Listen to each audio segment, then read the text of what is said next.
Hi, my name is Robert. I'm the author of the Reasonable Answers website. You can end that on .org, .net, .com. Doesn't matter. It all goes to the same place. Today I'd like to tell people why I became a Christian. When I was a kid, I was forced to go to church. In fact, I was forced to go to church several times a week, and I hated it. I hated it with a passion. As a matter of fact, when I was 15 years old, I was convicted of robbing a church, which will give you some idea of what my opinion was of churches at the time. So what made a person like me change my mind? Well, that's what I'm going to tell you today. It all started one night when some friends and I was watching this movie about demons, and I remember my friend saying, it's like if all this stuff was really happening, they'd get up, they'd run away from there, and they'd never go back. I started thinking about this realistically. Well, wait a minute, what good's that going to do? What makes you think that thing's confined to the house? And I went to work and I was still thinking about these things, and I realized that if Satan and all this was really real, I bet he really enjoyed my lifestyle.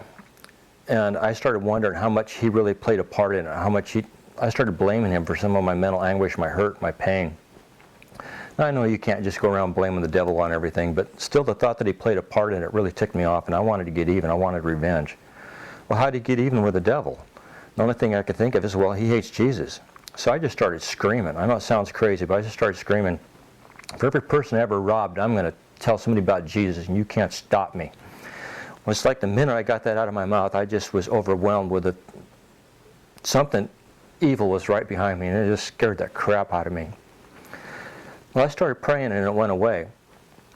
But for the next few months, these things kept happening to me. There would be times where I'd be driving along, and there'd be nothing in the car with me, and I would just feel something grab the steering wheel, and I'd almost wreck my car. And it was just out of the blue. I wouldn't be thinking things like that. Well, one night I went home and I went to go stick the key in the door, and I looked up through the glass and I could see what I believe was a demon on the other side of the door staring at me. I jumped back and I watched it disappear in front of me. Now, if I was high on drugs or something, I could have just brushed it off, but I wasn't. And that was my breaking point. I got down on my knees and I was like, Lord, if you'll just make this go away, I'll give my life to you. And well, that night those things stopped happening to me. It never happened again after that. Well, a few months went by and I went down to see my parents. I wanted to tell them about the change in my life, and I figured they'd be thrilled about it. Well, they weren't. To my surprise, my dad got mad at me and said I might as well not go to church at all because I was going to the wrong one, because I was raised a Mormon. This caused a lot of hurt and confusion. I had my family tell me the Mormon church was the only true church. I had my friends telling me it was a cult. And I didn't know who or what to believe. And I started to question everything. Well, a friend of mine directed me to a Christian bookstore, and I started to study historic Christianity as well as Mormonism. And after a lot of study, research, and prayer, I found a lot of reasons to accept the Bible as the Word of God, and I found just as many reasons to reject the Book of Mormon. So anyways, that's why I got into, why I changed and why I got into studying apologetics. And since that kind of study about fulfilled prophecy, things of that nature in the Bible, the historic evidence for the resurrection of Jesus, those kinds of things really gave my faith more substance. But it's not all just facts and evidence either. It's also personal. There's personal answers to prayers that have really strengthened my faith as well. I'd like to give you one example of a prayer that I'll remember for the rest of my life. It dumbfounded me. I was living out in the Applegate in a teepee. I know it sounds funny, but living in a teepee is a cheaper way to live. And so I ran the property out there, and I put this teepee up on Thompson Creek Road out in Applegate, which is in southern Oregon. And the first winter there was okay, but I crossed the creek, no problem. But the second winter, the creek raised up pretty high. It was like waist deep. I was having everything I could do to keep from getting washed downstream when I went to go home. And I went over and asked my landlord if I can fall a tree across the creek. And I was told no, I couldn't do that. And somebody there suggested that I go home and pray about it, which is kind of odd, but I did. I went home and I prayed about it. I prayed for a tree to fall over. And I waded across the creek the next day, to go to work, and changed into dry clothes, went to work, and I continued to pray about it.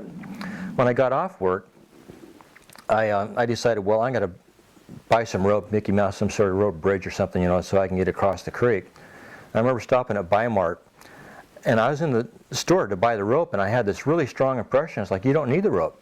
Just go home and see that the tree fell over. And I was thinking to myself, I was like, that's stupid. That's more than a 20-mile drive one way just to see that the tree didn't fall over and come back. It's like, no way, I'm getting the rope. So I go ahead and I get the rope, and I go home, and I pull up in the dirt drive, and there's this top of this live tree right across the dirt drive where I normally park at. And my mind's just going bonkers, like, whoa, what's going on here? And I started thinking, well, maybe my landlord had pity on me, and had somebody cut down the tree for me. So I get out of the car and I go over and check it out. And I'm in awe again. This tree is up by the roots.